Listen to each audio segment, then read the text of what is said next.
This has been the most decisive contest in GOP primaries. The winner going on to secure the party nomination in every race but one.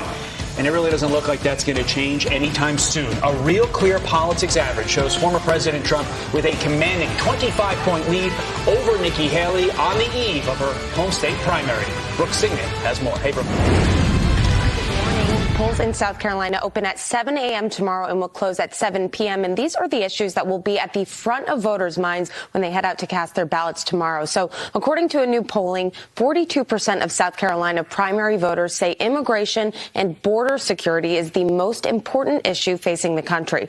26% say it is the economy and 13% say it's the future of democracy. It's worth noting South Carolina is an open primary state. So what that means is any registered voter can participate. Now, taking another look at this real clear politics average, Haley is going to need a significant boost if she wants to win in her home state. But former President Trump says it is time for her to walk away. In South Carolina, Nikki Haley is losing to me. It looks like she's going to lose by 25 or 30 points. That's a lot. She's governor, but people don't like her too much, and she's hurting the party. But I don't care. Let her run, because think of it, if she's not running, they're not talking about us. So maybe it's better if she runs a little bit. But she's not doing well, and we can't let it happen. You know, we have to stick together as a party. But the former governor says she isn't going anywhere. Listen. We don't anoint kings in America. We have elections. And after 2 states, there's no way we were going to name him the nominee. South Carolinians deserve the right to vote, as do every other state after that. Let's let them vote. We do have a country to save. If you will join with me in this fight, I will spend every single day proving to you that you made a good decision. But even if Haley does make it through Super Tuesday, she could still be the earliest last remaining challenger to drop out of the race in modern primary history. Right now, Bernie Sanders holds the record, bowing out on April 8th, 2020. As you know, the brain itself feels no pain, so it won't feel a thing. What's in your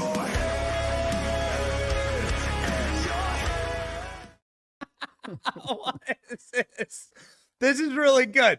That's good. Okay, I want to let you know right now, when that meme played, that Dr. Carson, who's sitting right next to me, was chuckling. So well done. Well done. We have an entire meme maker portion of our company that tries and endeavors as much as we can to bring a little bit of joy and a little bit of levity to you as we are sitting here in South Carolina, Columbia, South Carolina, the capital. And today is February 23rd, 2024. We are going to be joined by the great Dr. Ben Carson, who is one of the most loyal, one of the most thoughtful, one of the most profound, one of the greatest thinkers, operators, and surgeons of our time. Somebody who has a great moral compass and somebody who knows Donald Trump possibly better than any man alive, who served in the administration every single day of Trump's administration as a member of Trump's cabinet, and who has been a ringing of the bell, a bell ring for conservatives and for moral principles across our nation. It is my honor to welcome Dr. Ben Carson to the show. Glad to be with you once again, and we're not pardoning a turkey. we have that clip coming. There was a time when Dr. Ben Carson and I pardoned a turkey together when we were preparing during the Iowa caucuses, and we got all the presidential candidates who were running in 2016 to pardon a turkey. Right. So no live animals, we don't think. Sounds good. On the show here. Okay. But you have been in South Carolina. You've been on the trail for Donald Trump. You've been speaking at events, and you were at CPAC yesterday. How's the energy compare right now to 2016? You just mentioned the 2016. What's the energy levels like in the country? Well, I think people are very enthusiastic about President Trump because they've seen him before. They know that he's a very, very good president and has excellent policies. Now, there are some people who don't like him, and they don't like the way he talks. But as I always say, if you had a horrible disease and you were dying and it required surgery, would you rather have the surgeon who has questionable bedside manner but does an incredible job, or the one who has beautiful, sweet words and kills everybody? Well, so the difference there is quite profound. My wife's in the medical profession, and she says surgeons were often jerks. And you wanted a surgeon who was a jerk, who was there to get the job done. Yeah. You wanted a surgeon who could come in and actually perform and get the job accomplished, right? And that's what you want, because this is an operation that we need to go through as a country to save ourselves. Absolutely. And we are in critical condition right now. It was Benjamin Franklin in 1787, after the last Constitutional Convention. He was asked, "Sir, what do we have here, a monarchy or a republic?" He said, "A republic, if you can keep it." And we've kept it for over 240 years, but we're as close to losing it now as ever. The other side frequently talks about the loss of democracy. They're the ones who are threatening the republic, taking away the choice that the voters have. There's nothing more threatening to the republic than that. Yeah. So they wish to take away the choice that the voters have by keeping Donald Trump from the ballot, right? It's amazing. The democracy defenders are the ones stripping names from the ballot. Many of them claim that Donald Trump doesn't have the mental or physical capacity to be president. They say he's not deserving of the office of the presidency, and that he doesn't have the capacity or the tenor to be president, mentally or physically. You worked with the guy every single day during his administration. You endorsed him in 2016, and then were sort of by his side for the last 8 years, really. And so you know him better than anyone. Can you speak to Donald Trump's capacity and capabilities? How does he manage the stress, and how does he work behind the scenes? Well, he's an exceptional individual. I don't think there are very many people who could tolerate the kind of pressure that he's had, the attacks, the persecution, day in and day out, and still be resilient. That's the kind of person you want for your president, for your leader. And then he's also got a track record. I mean, we had a booming economy, very low unemployment, low inflation. We had respect on the world stage. Not everybody liked us, but we were respected on the world stage because we demanded respect at that point. We understood the importance of national sovereignty, and the border was secure. The list goes on and on. We put our workers first. China didn't like it. A lot of places didn't like it, who were taking advantage of us. But they respected what we were doing. We didn't have all of these conflicts going on. You think about what Putin did and is doing, largely because of our energy policies currently, which make his oil much more valuable and much more critical. We're basically funding his war with Ukraine with our silly policies. That stuff wasn't going on when Trump was in office.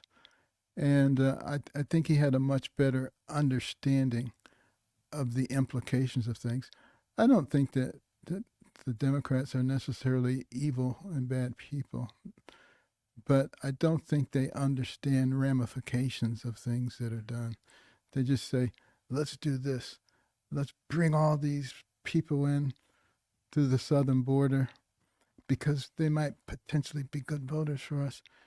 Not thinking about what are the domino effects from that, and what is the impact on the American population. They don't think about that. We've been noticing a phenomenon. Our superpower on this program is we're alive and we pay attention. We notice patterns. And a phenomenon in predominantly black neighborhoods, whether it's New York, Detroit, or whether it's Chicago, south side of Chicago, Barack Obama's claim to fame, is that these voters are rejecting these open border policies. Right. They are black voters.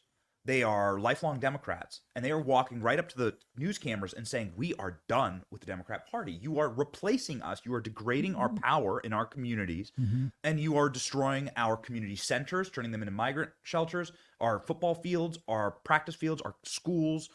Are we seeing an inflection point with the black community based on the horrific and destructive power politics of the Democrat Party to essentially import more voters to replace them? I think we're definitely seeing that, particularly among young black males. And people are opening their eyes and actually evaluating what they're seeing and what they're hearing, rather than just accepting the party line.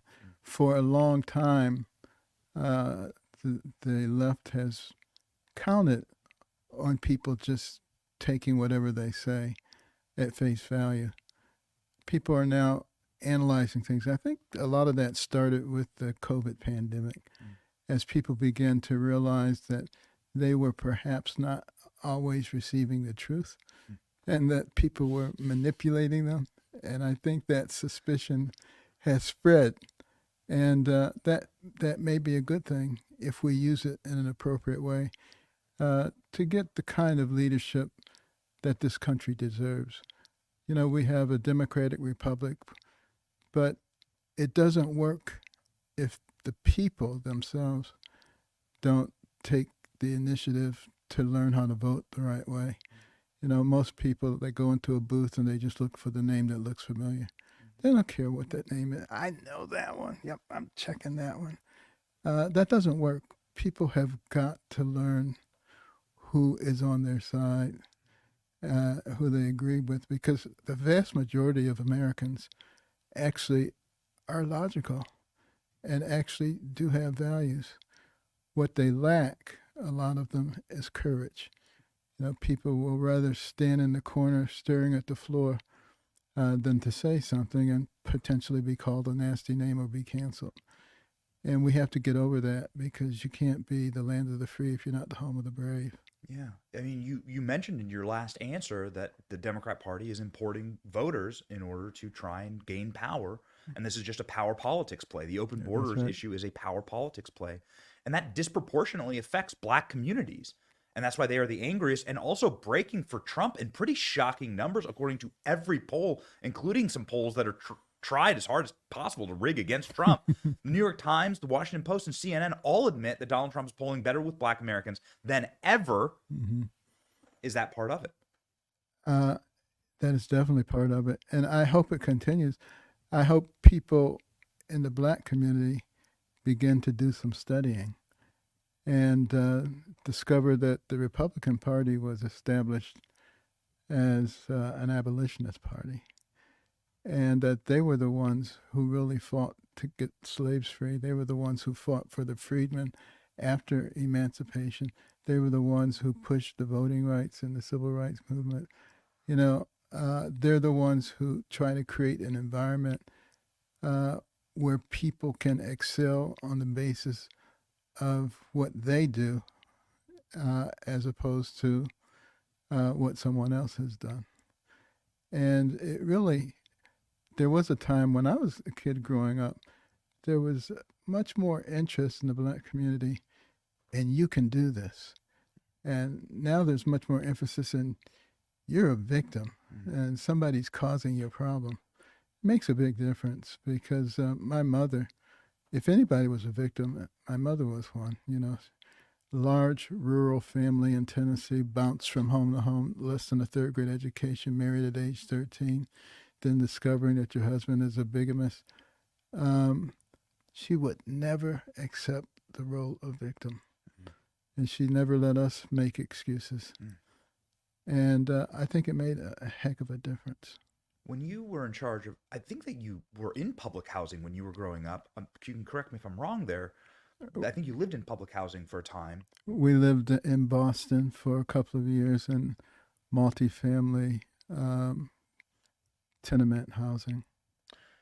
And you write in your books about, you know, how bad of an experience that was, the rats and cockroaches and everything, and what a horrible way to grow up in that government-funded housing. And then you go on to be in charge of housing and urban development for the Trump administration for 4 solid years.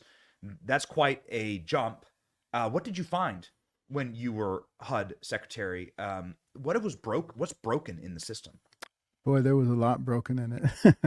When I came there, one of the things that shocked me was that there had not been an audit for many years, because there were so many material defects you couldn't do an audit, even though it is required that every federal agency have an audit once a year. So that was job one, fixing that. That made a huge difference when we were able to actually know where the money was going. But I thought it would be a relative slam dunk. The reason I was interested in doing HUD was I wanted to get people out of poverty. I wanted to make people self-sufficient. And I thought people would really jump on that bandwagon. Not so much. A lot of people on the Hill are dedicated to keeping people dependent on them. Yes. And it really is very sad. And it's going to require a concentrated and sustained effort to change that narrative. There are people who live in public housing, whose mothers live in public housing, whose grandmothers live in public housing. And that's the only life they know. And a lot of these are people who probably have substantial potential to be out there doing good things. And we really caused the problem. It was Lyndon Johnson and the Great Society that said, there, you poor little thing, I'm going to take care of you. Yes. That was the wrong thing to do. Yes. Seems like there needs to be sort of a moral change in America in order to shake ourselves of that. You tried really hard and made many public statements that got you a lot of bad headlines, a lot of nasty headlines for just saying things that, like, your grandfather, my grandfather was like, pull yourself up by your bootstraps, right? Like, right. Be a self-made man, like, be self-sufficient, like, don't depend on the government. Right. That makes you a slave, right? That makes you an indentured servant of the state, right? When the government is in control of your housing, your food, your childcare. And that's not the American dream, actually. That's like serfdom all over again, no, you know? It's the worst thing that can happen to a person. If you believe you're a victim, then you are a victim. And, you know, I talked about how the average net worth of a person who owns a house is $200,000. The average net worth of a renter is $5,000. That's a 40-fold difference. That has a lot to do with the wealth gap that exists in this country between blacks and whites. It is real. It is substantial. But I'm not 100% sure that it has to do with the color of one's skin. Because if you look at Nigerians and Ghanaians and some other black people who come here from other countries, guess what? There's no wealth gap. There's no wealth gap. Some of them are the richest. Some of them are richest minority groups in the entire country. That's right? That's exactly right. And if you go into a home of a Nigerian in this country, what you will find is that a bachelor's degree is the baseline. That's where you start. And there's a lot of emphasis on family. And interestingly enough, if you take traditional Black American families who have those values, education and family, there tends to be no or much diminished wealth gap. So maybe we're looking at the wrong thing when we just blame everything on skin color. Yeah. I think that looking at skin color for really anything as like a broad brush to paint with is primarily evil. It's anti-Christian, obviously. And it's something that is a trap that's, I think, set for us. And we often step in it, unfortunately. Well, you know what's really funny is you remember at Christmas time, the mayor of Boston had a party for which no white people were invited. Remember that? Yeah, that's right. I wish a bunch of white people had gone and said, we identify as black. And see what they said. That's a lot easier than identifying as a woman if you're a man, right? We'll play by your rules. How about that? We'll play by your rules. That's right. Transracial. So when you look at the political landscape now, you're starting to see like some major shifts. And you are starting to see that 20%, 25% of black voters saying, I'm going Trump, right? And you're starting to see the sort of breakdown of the old world and the building of like an America First movement. And we did this yesterday in Nikki Haley's hometown.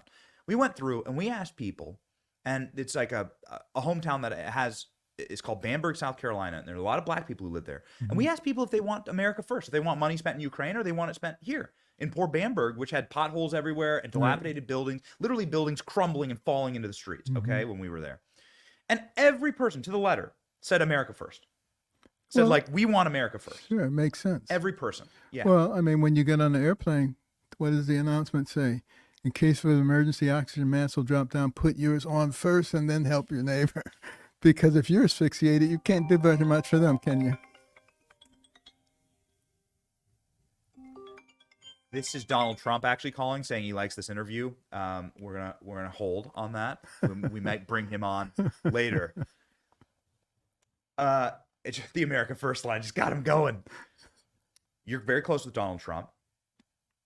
Have you had any conversations with Donald Trump about being vice president?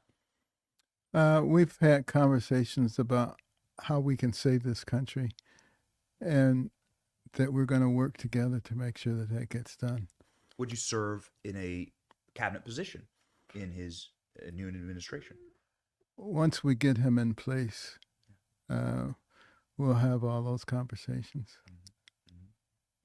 But, you know, my goal and the reason that I'm out here doing what I do, when I really wanted to retire, you know, I worked so hard as a neurosurgeon. I just look forward to playing golf and cruising around the world and seeing all the movies I missed and reading the books.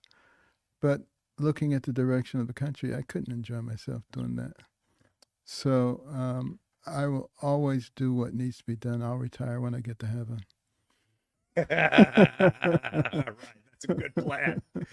That doesn't surprise me, knowing about your background. Your background as a neurosurgeon, of course, you outworked everyone. You're obviously Cuba Gooding Jr. played you in a biopic. Your life story is so remarkable. You know a lot about the human brain. Mm-hmm. Arguably, you know more about the human brain than any man alive. And so maybe you could tell me what's going on inside of Joe Biden's human brain. Well, you know, as what's left of it. As people age, you know, they frequently have problems with cognition. But this is more than just the normal cognitive decline that one sees with aging. And there are clearly some organic issues going on with his brain. And the people around him know that. Otherwise, they would be happy for him to have a mental status exam and expose the results. You'll never get that out of them because they know what it would show. Yeah. But, you know, the serious issue is, how can you know that and still try to hide it, knowing the danger that it poses for the American people and the American way? And it tells you that these are not good people. It's a moral question for the people that are closest to Joe Biden, obviously his staff, but also his wife, right, and his family. Because why would you ever do this to somebody? I've seen mental decline in the older members of my family. I've been there holding the hands of people in hospice. It's a horrible thing to do to somebody in that state, to put them in the toughest job on planet Earth, the presidency of the United States. It's a I mean, this is a morally repulsive decision. And one that has implications for millions and millions of people. That's the problem. You know, you go back to the withdrawal from Afghanistan. All the generals say that they recommended against doing it the way that we did. I mean, why would you take the military out before you got the people out that they're protecting? An 8-year knows that. But, you know, he overrode all of those people. That should have told us right there that this man was not fit to be the commander-in-chief. But they've continued to try to cover it up. I think everybody knows it. I was in Europe last fall, and I was talking to a bunch of Swiss people. And, you know, Swiss are pretty neutral, right? I said, what do you think of the United States? They said, we think you've lost your minds. And they're concerned about it. They say, if you guys go down, what happens to us? That's exactly correct. They saw what happened in Afghanistan. 13 American service members died. Needlessly. Do you think that Joe Biden's cognitive incapacity has gotten Americans killed? Yes, without question. And it'll get more killed potentially. I think we should all be praying diligently that we can make it through these next 9 months or so until we can get some relief. Hopefully we can get some relief. Because I do worry about election integrity issues. And I caution audiences wherever I go that we, the people, have to be involved. We don't have to accept it if you're a monitor at a polling station and they say, you can observe, but you have to observe from way over there where you can't see what's going on. We don't have to accept it when they say the signatures don't have to match. The addresses don't have to match, and it's okay if 10,000 votes come from the same address. We don't have to accept that stuff. And they say, yeah, well, it happens, but it's not enough to affect the election. Yeah, right. They did a lot of that in Detroit. I mean, there is like scandal after scandal that they're just simply trying to cover up, much like, I mean, it really, I did want to ask about the Hur report because now you have Joe Biden's own government. And I want to talk, let's talk election integrity, but I got a sticking point here. You have Joe Biden's own government saying that he's mentally incapable of standing trial. People don't quite, let's put it in context. These are the people who sat with Joe Biden longer than anyone else. He doesn't talk to reporters. Robert Hur sat with him for hours on end, who really got to like talk back and forth with him. And his conclusion, this man wouldn't stand trial. He deserved to be charged. We couldn't because he doesn't know who he is, when his son died, and can't remember his own vice presidency. And it probably could be all cleared up what happened by releasing the transcript. But they won't release it because it will show that Hur was absolutely correct. I mean, why would he be making this stuff up? There's no gain for him to be making it up. But there is gain for them to be hiding it. And that's exactly what's going on. But, you know, it's not anything that's surprising. I mean, he's just stating the truth. You're not supposed to do that. That's why he's in trouble. But all he's doing is stating what actually happened. Yes. So that does seem remarkable because, as we talk about with election integrity and a number of things, they're trying to cover it up, and they're ruthless. They're going as hard as they can to cover these kind of things up. Yet this report gets released and gets stamp approval from Merrick Garland. It does seem like there's quite a bit, and that leads to a cascade of every media company saying, "Well, actually, it looks like Joe Biden's got to go." And you see front page articles every week. Now we cover every single one of them. Hey, Joe Biden's got to go, from his best friends inside of the corporate press. And that seems like a strange turnabout. Do you think that there's a switcheroo that's going to happen? Do you think Biden's going to make it to 2024? I don't think he'll be the candidate. Interesting. Well, remember, with his cognitive issues, they're not going to get better. They're going to continue to get worse. And all you have to do is look at a series of videos from times in the past, and you can see clearly, from this date to this date to this day, he's just getting worse and worse. Yes. And that will continue. They can't cover it up much longer.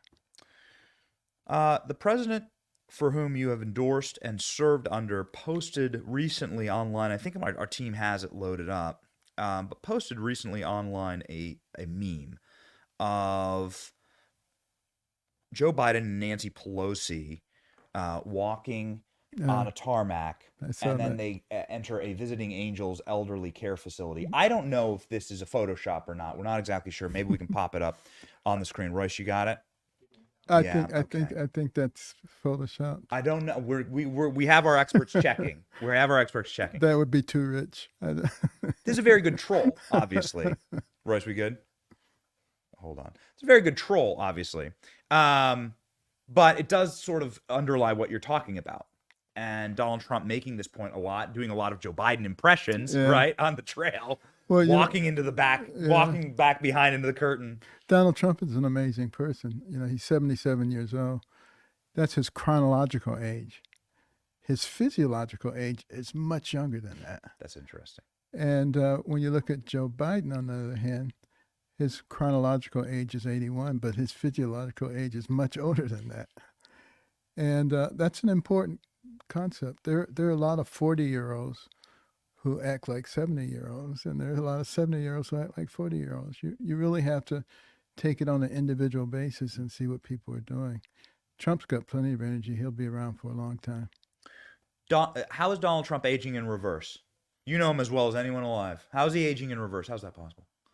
Well, I think he's energized by, quite frankly, all this stuff that's going on.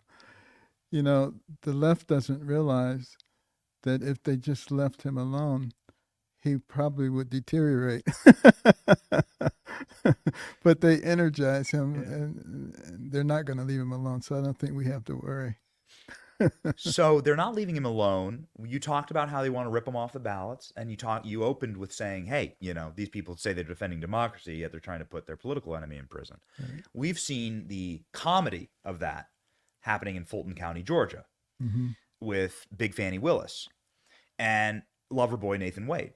And just before the show, right before the show, breaks brand new story about how they have Nathan Wade's entire cell phone log. They've been lying to the court the entire time.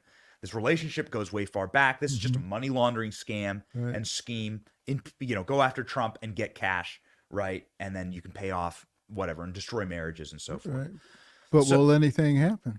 Will anything happen? I mean, I guess that's my question to you. You must be following this relatively closely. Your thoughts on Fani Willis? Well, my thought is that we have a very unjust justice system, and that certain people get punished severely, and other people can do whatever they want.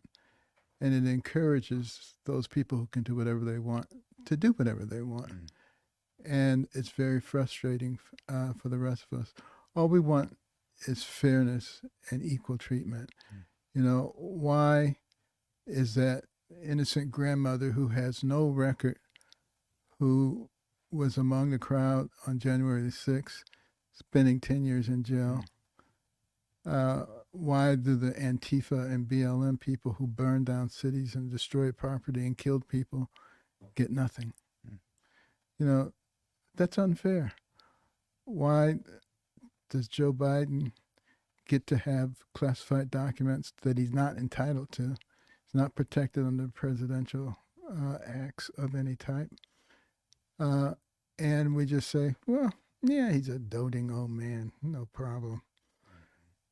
Donald Trump, who was president of the United States, and like all other presidents of the United States, retained some records, but he's the greatest criminal that ever existed and needs to go to jail.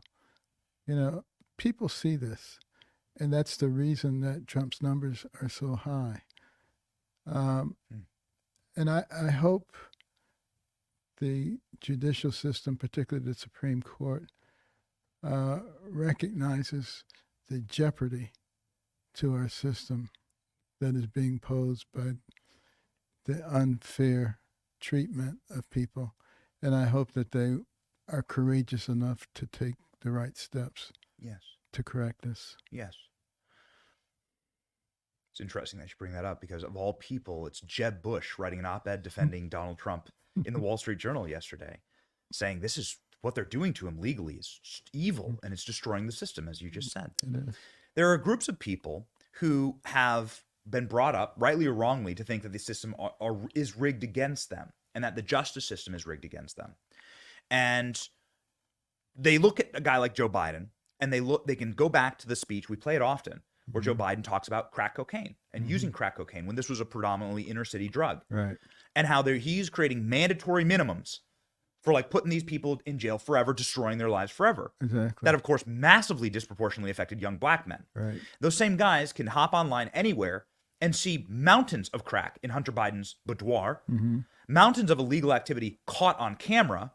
They did a scintilla of what Hunter Biden is on camera doing. Exactly. And Hunter Biden gets nothing. Zippo, zilch, nothing. No one is even coming after him for the drug use. Exactly. And their lives were destroyed.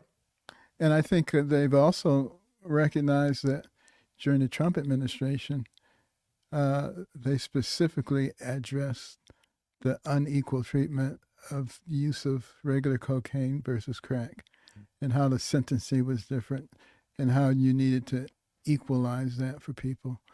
And, the first step and the second step movements in terms of prison terms, all of these things were noticed by the group of people that you just mentioned who saw the unequal application of the law. Is this why rappers are endorsing Donald Trump? Among other things. Rappers, some people don't like rappers. But for the most part, they have learned how to use the system as it exists to their benefit, to their great financial benefit. And a lot of them are very smart people, very good businessmen. So I wouldn't ignore what they have to say. I'm not a huge rap fan. I understand that you're a big classical music fan, but it is a phenomenon to see rappers who have never been political, right? or have been Democrat pawns come out and just, without any prompting, endorse Donald Trump. Yeah. Right? Little Pump, Waka Flocka, 50 Cent, these guys, Kodak Black, these guys, you know, are just coming out publicly before a lot of Republican politicians actually endorsing Donald Trump, right? That's pretty remarkable. Snoop Dogg is like, hey, Trump's my boy. And, what's that about? Like, I love that guy. He says, like, that's a pretty unbelievable about face. Well, I think that just amplifies what I just said. A lot of these guys are very smart. They're good businessmen. They know how to analyze things. And rather than just being led around by the nose with a nose ring, they think for themselves. That's right. That's good. Yeah. I do have one photo to show you. I do want to get your take on this. There is a rapper. His name is Little Pump. And he has spoken at Trump rallies before. And now he's got a tattoo of Donald Trump's mugshot on his thigh. I just want to know your general thought on this. I don't know if you have any tattoos. I don't know if you have a Donald Trump mugshot tattoo. I have no tattoos. But this is a very important. This is actually a phenomenon. This has happened. Multiple rappers have gotten giant Donald Trump mugshot tattoos. Has that mugshot backfired? Without question, it's backfired. And he should look like that after what they're doing to him. There's no question about it. But it's really a look of determination to get to the bottom of this. I talked to him a couple of days after that mugshot was done, and he's more determined than ever to give lie to what the left is trying to do to him. What did he say about the mugshot? He said, "That's how I feel." Looking straight. Yeah. He'll say, in the end, justice will prevail. And, people should not get discouraged. I hear people all the time, they say, is there any hope for our country? Are we gone? It's always darkest before the dawn. And sometimes it has to be pretty dark before people can see the light. But I think that the left has underestimated the intelligence of the American people. And this has been going on for a long time. But if you go back and you look at the congressional record, January the 10th, 1963, over 60 years ago, Congressman Herlong from Florida read in the 45 goals of communism in America. Most of those things have been accomplished. And when Khrushchev said to Eisenhower, your grandchildren's children will live under our system, that's what he was talking about. They know what they're doing.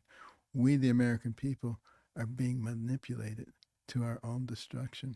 And that's why it's so important that we help people to understand what's going on. As a Christian, final question. I know you're a deep and profound believer in Christianity and Christian principles. This nation can't survive without them. And how do we get sort of a revival or a renaissance of people understanding that the core natural rights given to us by God creates the fundamental basis for this nation to even exist? Well, Marxism and communism dwells best in darkness. We have to shine the light on what's going on. We have to talk about it.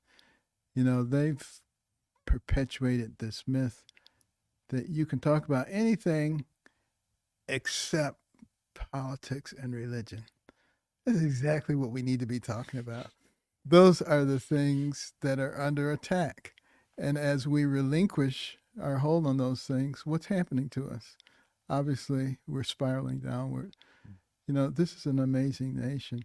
Our very founding document, the Declaration of Independence, says our rights come from our Creator, a.k.a. God. Our Pledge of Allegiance says we are one nation under God. Every coin in our pocket, every bill in our wallet says, in God we trust. Are they only empty words? It was that faith that inspired de Tocqueville when he came and studied our nation, trying to figure out how come this nation, barely 50 years old, was already competing with all the powers of Europe. How was that possible? And the thing that really caught him were the sermons that emanated from those pulpits, and how they inspired a ragtag bunch of militiamen to defeat the most powerful military force on earth. It'd be like Cuba defeating the United States, but also giving the people a moral base. And, you know, we have to put our history in context. You have all these CRT people, 1619 people, trying to say, we are slavery, and we built everything around that, and how evil we were, and we were uniquely evil. What a bunch of garbage. You know, the fact of the matter is, every civilization in the history of the world has had to deal with slavery. The only thing that's unique about us in slavery is that we had so many people who were vehemently opposed to it that we fought a bloody civil war and lost a large portion of our population to rid ourselves of the evil. So, you know, it wasn't good. It was horrible. There's no question about that. But a lot of us realized that, and we fought to abolish it. And we should be, you know, telling stories about the Underground Railroad and all the people, you know, the white people who risked their lives and risked all their property to try to help people get to freedom. We don't like to seem to talk about the good parts. We only want to talk about the bad parts. And, you know, one of the things we do at American Cornerstone, we have a Little Patriots program, and we tell the whole story, the good, the bad, and the ugly. But there's a heck of a lot more good than there is bad and ugly. We love those books in the Johnson household, and we read them regularly. That's great. To our children. And we just thank you for that work, and obviously for the work that you do, inspiring young people everywhere and Americans everywhere to look on the positive side and see the brightness, the darkness before the dawn. I mean, and that we, the American people, are not each other's enemies. Yes. We like to say, Wayne, we are not enemies. We've let hate wax for a long time. Now it's time for it to wane, and time for us to recognize that our strength in the past has been secondary to our unity, our sense of community. You know, if it was harvest time and these little small communities dotted all over our country, and Mr. Johnson broke his leg, everybody else harvested his crops. No questions asked. We didn't care what religion he was. We didn't care what his politics were. All we knew is that he was our neighbor and he needed help. That was America. That still is America. It's amazing. Yes. It's amazing. It's not hard to actually find that still living. We just need to reinforce it and make sure that if you have a member of your family and community in need, you are there to help and to serve, and we serve Americans first. Right. And there's only one time that I've seen personally Dr. Carson not wish to serve, and that's when I brought in a live turkey for Dr. Carson to publish. Royce, do we have that? Okay, do we have that clip? Dr. Carson, we promised the audience we'd show them this 8-year-old clip of Dr. Carson practice pardoning a turkey in case he became president. Instead, he God had other plans. He served one of the greatest presidents in American history. Well, there are a lot of turkeys in Washington, D.C. who need to be pardoned. Or not pardoned. We'd be okay with that. Thank you, Doctor. All righty. Thank you so much, sir. All right, ladies and gentlemen. What a legend. What an honor to have Dr. Carson on our program.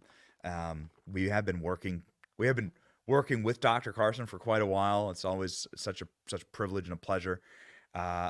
If you are seeing the turkey being pardoned right now, yeah, Royce? Yeah.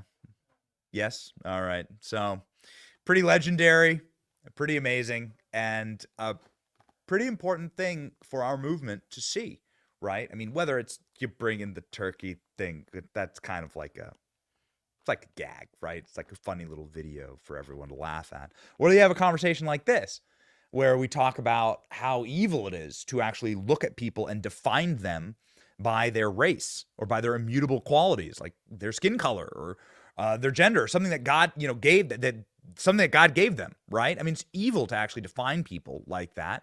It's unchristian. We have to judge each other individually and on our own merits, right? It's actually not progressive to do that. It's regressive. And you see that all over society. It's why it's important for us to call it out when we see it in our own party, in fact.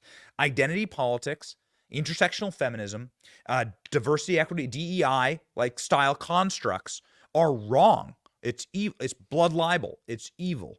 And having people in our party who focus on that stuff and fetishize on it, that's like the number one way you can tell that somebody's been wholly and totally controlled by the left and has been captured by the left. And that's why I was very curious for us to see Nikki Haley talk about her sweet little Southern hometown in such a disreputable way. Nikki Haley, instead of saying that I'm blessed to have grown up in America and to live this amazing life, and I'm very successful, and my parents were successful, and this was an amazing country and has done so much for me, instead of bringing that message to the campaign trail, Nikki Haley has often talked like this about her Southern hometown, not too far from where we're broadcasting today in South Carolina, a place called Bamberg. Nikki Haley said that every single day, people treated her racistly in this town because of her skin color. Here, listen to Nikki Haley. We were the only Indian family in our small southern town. I was teased every day for being brown. So anyone that wants to question it can go back and look at what I've said on how hard it was to grow up in the deep South as a brown girl. Anybody can look at my record and see when Walter Scott was shot down by a dirty cop, how I made sure that the Walter Scott family didn't suffer because we put the first body camera bill in the country in place. Anybody can look at the fact that when we had 9 amazing souls die in Mother Emanuel Church, I did something that no Republican or Democrat ever wanted to touch, which was call for the Confederate flag to come down because it would take 2/3 of the House and Senate and was an impossible feat. So that seemed peculiar to us, right? That, you go and look at Nikki Haley's class photos, right? It's a very, very diverse place she grew up in. Bamberg, South Carolina is like 50% black, 50% white. And it, as somebody who's from a really small town that didn't have any hate in it at all, it just had like good American esprit de corps, we thought that's very curious. Nikki Haley has subsequently gone on and said that she was banned. She was banned, disqualified because of her skin color in a beauty pageant. Here's Nikki Haley saying that, making that claim. Again, we're talking about the 80s or the early 90s here, is the era that Nikki Haley is describing. Here we go. I don't know what you're implying with that, but what I will tell you is saying that I had black friends is a source of pride. Saying that I had white friends is a source of pride. If you want to know what it was like growing up, I was disqualified from a beauty pageant because I wasn't white or black, because they didn't know where to put me. So look, I know the hardships, the pain that come with racism. It's the reason that I fight bullies every day when it comes to racism, anti-Semitism, or hate, and I always will. If I didn't mention slavery on that day, it's because that's an automatic. There's always been, the Civil War's always been known about slavery. So somebody that we respect a lot in this space, somebody that we personally know and we often look to in situations like this, is Candace Owens. Candace Owens saw that same clip and said, what is she talking about? It doesn't make any sense because Miss America was black during this time period. Vanessa Williams, I believe, was her name, and Candace Owens saying, this doesn't square at all. It seems like Nikki Haley is taking the victimhood mentality of the left and is taking the racialization of everything or everything bad that ever happened to you, and then seeing it through the prism that the left presents to her, which is that everything is racist, which is a corrosive and antithetical to not only Christian values, but American values. Now, South Carolina votes in 24 hours. We're going to be going to a Trump rally tonight. But yesterday, we decided to spend our time here and go to Nikki Haley's hometown of Bamberg, South Carolina, and ask the questions of the people of Bamberg. Are you racist? Are you as racist as Nikki Haley says you are? Because she's going on national television and corporate media and claiming that everyone here is racist every single day. I was discriminated against, Nikki Haley says. I was kicked out of beauty pageants because of my skin color, Nikki Haley says. That seemed like a very strange claim, so we decided to go to the source and simply ask. You can't go wrong by simply going to these places and asking. And we did yesterday. Here is, ladies and gentlemen, our investigation of Bamberg, South Carolina, and Nikki Haley's claims, and more importantly, what's actually happening to Bamberg, South Carolina. Not only is Nikki Haley kicking these people while they're down by making salacious claims about them and her upbringing there, but also Nikki Haley has brought on a different type of destruction to the city of Bamberg. Please watch. Nikki Haley's never come back to help you? No! Welcome to Bamberg, South Carolina, Nikki Haley's hometown. Nikki Haley talks a lot about Bamberg, typically not good things. She says this place is a horrible racist place where she was treated racistly her entire upbringing. We were the only Indian family in our small southern town. I was teased every day for being brown, on how hard it was to grow up in the deep South as a brown girl. You sure about that? We're here to find out if the people of Bamberg are racists and if they support Donald Trump or Nikki Haley's globalist policies that really steal and destroy from a place like this. Little, small American towns are the heartbeat of this nation. We're going to find out today. Let's go. Nikki Haley often says that this is a place where she was treated very racistly, that people were very mean to her, and she's the victim. Have you seen anything like that? Are you a racist? No, sir. No, sir. Nikki Haley go flip-flop. 1 minute it's this, 1 minute it's that. We already know what the situation is in this city right here. It's pretty decent. Folks that I know are pretty decent. People have been really nice to us. Everybody that ran to so far is really nice. Nikki Haley on the campaign, she regularly talks about how growing up here, she was treated so racistly and people were so mean to her because of her race here. Have you experienced any of that in Bamberg? I haven't. People seem really nice here, actually. Yeah. Yeah. Nikki Haley has been out on the trail, on the campaign trail, saying that when she was raised here, she was treated all racistly and everyone was so mean to her. She was treated racistly. She treated us racistly. No Nikki Haley. That's an interesting... One more day. Let me tell you something. She ain't getting no black people nothing. The man's nothing. Bye. Thank you, sir. Nobody's a racist around here, man. My wife went to high school with her, and I knew her from when she had the store here in Bamberg. So your wife went to high school with her? Yeah. And so all these stories about I was treated so racistly and everything, like your wife... Crap. It's based on feeling sorry, but I don't feel sorry for nobody. Get your out and go to work. Nikki Haley, when she's out on the campaign trail, she talks a lot about racism and her racist hometown and how people were so mean to her. I don't pay anything. You haven't experienced anything like that? No. Have you experienced that in your growing up? No. I think the racism thing is far overplayed. What do you think? Donald Trump, Nikki Haley? Donald Trump. Yeah. Donald Trump 100%, buddy. Yes, sir. Trump. President Trump. Yes. All the way. Let's go, Brandon. Donald Trump. Yes, sir. America first. Yes, sir. Yes. I think that voting for Haley is a wasted vote. I think Trump's going to be the nominee, and so it's probably who to go for. Rolling with Trump. Rolling with Trump. All right, my man, America first. That's right. Donald Trump or Nikki Haley? Donald Trump. Yes, sir. Absolutely. Yes, sir. He's a businessman. Yes, sir. And he don't take no No, cut that out if you like. We have a bleep button. We have a bleep. Yeah, but anyway. What a lot of bullshit. I think all of them full of to be honest with you.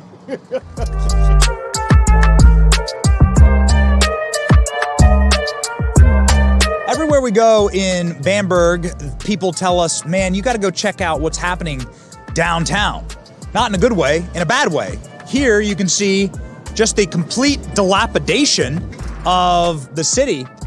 Now, to be fair, there was some really heavy winds and a very strong storm that blew through and caused some damage. But what you can see here is a hometown that has obviously been forgotten about and utterly neglected, destroyed and ignored by the leaders and the people here in this place. People like Nikki Haley, who's from here, who's governor of this state. There haven't been businesses in these buildings for decades. And this is historic downtown Bamberg, and what you're really seeing is a ghost town. And while there might have been some damage done by a storm, the true damage was done by the politicians who neglected this place, forgot about this place, and who sold all these jobs to communist China. And the person who was responsible is the hometown hero here, Nikki Haley. What do you think think about Nikki Haley wanting to give hundreds of billions of dollars to foreign nations? It seems like Bamberg could use some help. Yeah, exactly. Bamberg and the United States. America first, right? Yeah, I don't see why we sending all this money to other people. Yeah. It make good sense. Yes, that's right. We need it just as bad as they do. Why you got to go over there another country for? Yeah. You can spend it over here in America. Yeah, I was looking Look around. how everybody, look how we living. America first, right? Yeah. Yes. Yes. Don't need no Nikki Haley to go spend $billions in another country. Nikki Haley's never come back to help you? No. I do construction work. I'm the owner of Green Masonry, and we did some repairs on Main Street already. And for that street to be closed for this long period of time, I mean, something should have been done. Really, we are in the middle of everything. And you have construction workers all around here. We could have been to come in, get that thing to rolling, and open Bamberg back up. Let Bamberg be Bamberg again. We don't need to be sending money elsewhere. It needs to stay here. Yes. We need to find a cure for cancer. Money needs to go towards that. Yes, that's exactly right. Yep. What's your message, Nikki Haley? Final message, Nikki Give Haley. up. Tax dollars definitely need to go towards American infrastructure.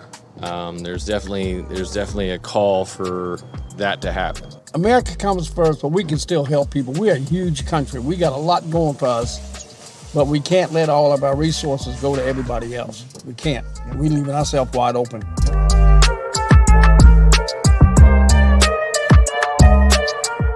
Teeny family restaurant that's been here for 70 years. It's like in the middle of a ghost town. This is the only place that is still open. My name's Benny. What was your name? My name's James. James. And you are the owner of this, proprietary of this fine establishment. Yes, sir. Well, yes, sir. Me and my wife. Things aren't doing as well as we like for them to be doing, but we're hanging in there with it, you know what I mean? Downtown here has gotten a little rougher. A whole lot rougher, right. Well, politicians are supposed to be responsible for taking care of their communities and making sure that buildings don't collapse and don't fall in. Somebody who's from here and talks about Bamberg a lot is Nikki Haley. Has she helped out, politics aside, has she helped out Bamberg? She's a pretty powerful person. I know of. If she has, I hadn't seen where it was happening yet. Thank you, sir. Yes. Y'all stop by. Yes.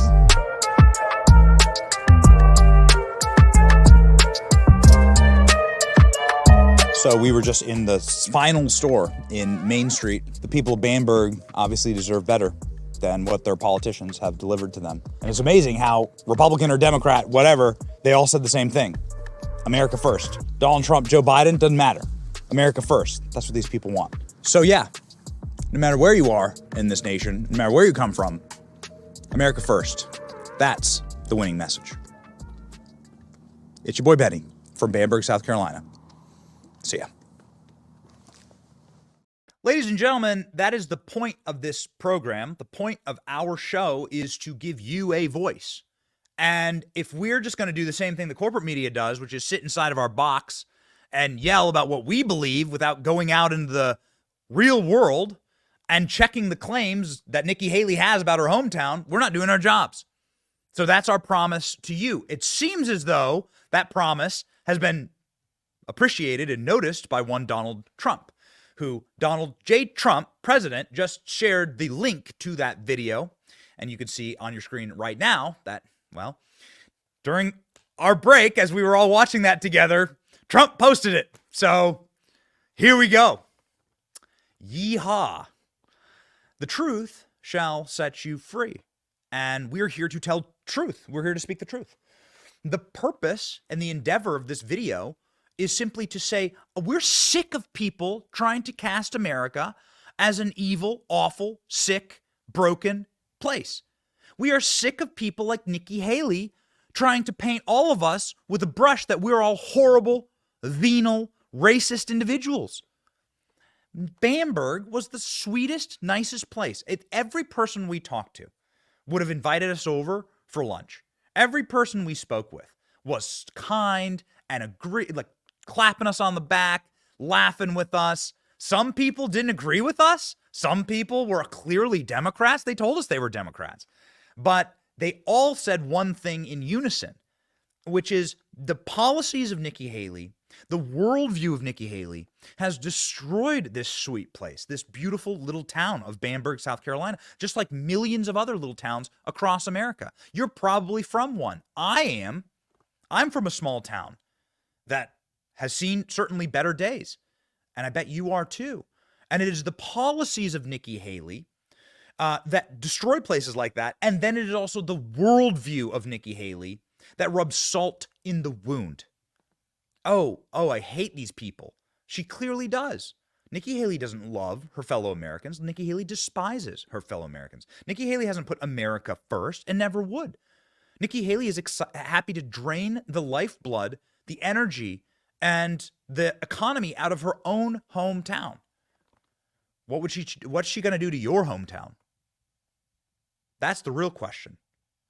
And ladies and gentlemen, when you go through these American towns like Bamberg, South Carolina, and you look at a city that looks like it's on the Ukrainian Eastern Front, there are cities on the Eastern Front of Ukrainian war zones that look better than Bamberg, South Carolina. And the weapon used against Bamberg didn't come from Russia. It didn't come from Vladimir Putin. The person attacking Bamberg, South Carolina is Nikki Haley and her policies, her politics of hate and hatred towards her fellow American. We love our fellow Americans. America is a great place. It is a great nation. It's actually why so many people obviously want to come here. We're not in favor of the way they are coming here, but they wish to come here all the same. Because this is the greatest nation on earth. Because it is actually a wonderful place to live. And we are actually warm and welcoming as people. And so Nikki Haley not being willing to acknowledge that, accept that, embrace that, welcome that in her own dialogue, and instead taking these visceral, damaging messages out and slandering her hometown, we thought was despicable. And so that is why we went. That is why we went to just go find out, to just go check. Ladies and gentlemen, it rang true for us, just like it rings true across the rest of the nation. Bamberg, South Carolina, and every little town. Maybe you're watching from a little town. Most likely you are. The country is knitted together by little towns like that. Little towns like mine that I grew up in, Solon, Iowa. You ever heard of it? No, probably not. But that's like the fabric of the country. That's what holds this place together. Along with a combined faith, along with a combined set of values that has always like united us together. Dr. Carson was just here talking about "In God We Trust" is printed on government buildings, on our currency, in our founding documents. If we forget God, we'll forget ourselves. Benjamin Franklin said, how can a nation, if a sparrow cannot fall from the sky without the Lord's notice, how can a nation rise without his aid? And so, ladies and gentlemen, it is with that spirit that we wish to talk about our partner for our trip here in South Carolina. It's a pretty special organization that we've gotten the chance to spend the last couple of days with some of the creators of Angel Studios. You may know Angel Studios because of the Sound of Freedom movie, or because of The Chosen, or because of some of their other successful projects. This is a special place. This is a special organization. And these people are true Davids versus Goliath. They are doing what we talk about a lot on this program. Now, in our own humble way, we create content. We go to Bamberg, get our cameras out, get our microphone, and go talk to people on the street. But we are far removed from being able to create a cinematic masterpiece the way that Angel Studios does and bring that to the masses. And we thought that we love their products, and we thought we'd reach out to them. And we're going to create like a very harmonious partnership. You're going to be hearing more about Angel Studios from our team here. It's been amazing to chill with the Harmon brothers and the people that are behind this studio, and to see their passion for telling real American storytelling, real Christian storytelling, real storytelling that puts God at the center, that puts creative beauty at the center of these messages, and that puts like the true story of America at the center of these messages. They have a brand new film out, and I'd like for you to check out the trailer. It's called Cabrini. It's they screened it for me. Let's just say my jaw was on the floor. It's about a nun who comes to America and is the first American that actually, because of her work against all odds in creating orphanages and saving children and providing for the sick and needy right here in the United States, became the first canonized American in history. That's a really, really special story. And it's a story we should start telling ourselves about the greatness of this country and the greatness of the people here, ladies and gentlemen. It's partially how you make America great again. Check out the trailer for Cabrini.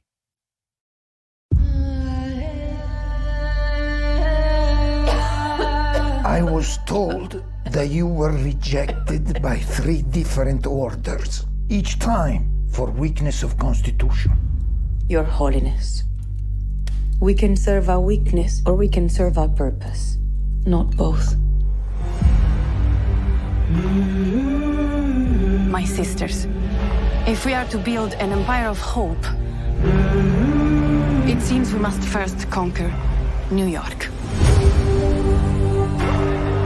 Filthy Dagos, they just keep coming. Mio papà si è suicidato e mia mamma è morta di tifo. In America, the greatest nation on earth, rats have it better than the children of 5 Points. It's not safe. Not for you. Be careful. This place will eat you alive. Doctors tell me 5 years. 5 would be a miracle. In that case, I should get to work. I need an orphanage with more room, where my children can be children. I'd like you to keep your crime and your filth out of this neighborhood. The mayor will find a way to get you out. You have an election coming up, do you not? I believe I'm being threatened by a nun. You have swatted the hornet's nest. Get out, Daggle! Go! I want the best hospital for your people and for mine.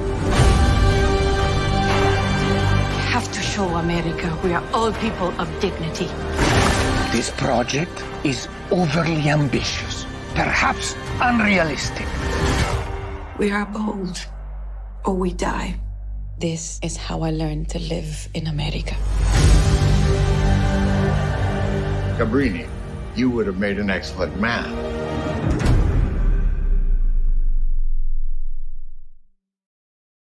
So powerful and such an important unifying message across everything that we've been doing here in South Carolina, which is it's easy to be the critic. It's easy to stand up in the peanut gallery and boo and to throw, cans and batteries onto the people on the field. It's easy to sit up here and to say, hey, we don't like what's going on. It's a lot harder to create. It's much harder to actually create than the solution. And that is what this country is about. That is what Vivek talked about one night ago when we had our Benny Brews with Vivek. It's not enough to just say what Democrats are doing are evil. We must provide an alternative as the Republican Party. This is what Ben Carson just talked about with a revival and a renaissance of the American spirit. And it's what Angel Studios is doing with movies like this. I hate Hollywood. Hollywood's woke. We hate Hollywood. All the actors, they all hate us. Okay, what's the alternative? Can we recreate Hollywood? Can we recreate that entertainment structure and create beauty and art like they do and tell the alternate story, tell the real story of America? Yes. Yes, we can. And how will we do that? By staying grounded and staying fixed to the purpose of this place. After all, the purpose of the place, one nation under God, all men created equal. And how do we keep that grounding on this program? The verse of the day, ladies and gentlemen. Verse of the day today from Romans 16, 17, and 18. I urge you, brothers and sisters, to watch out for those who cause division and put obstacles in your way and who are contrary to the teaching that you have learned. Keep away from them, for such people are not serving our Lord Jesus Christ, but their own appetites. Be careful of the people in the Republican Party or outside the Republican Party. Be careful of the people who are inside or outside of your church, right? Or the groups that you organize with. and ascribe to that are trying to cause division, that are trying to melt people down into just their race or their immutable qualities, and then to paint with these broad brushes and to judge and to get power from that division. Think about the people who actually get power from all of us hating each other in America. It's not good people. And think about what happens when we as a country actually unite and make America great again. If you are a South Carolina voter, I hope you take that to the polls tomorrow. Later this afternoon, we will be at the Donald Trump rally. So if you're going to be there, we hope to see you as well. We're going to be marching forward, and we're going to be bringing this message of hope all around the country, and we're doing it with your help. And we say thank you. God bless you, and let's march together onward to victory. It's your boy Benny, fighting right alongside you, and this is The Benny Show. See ya.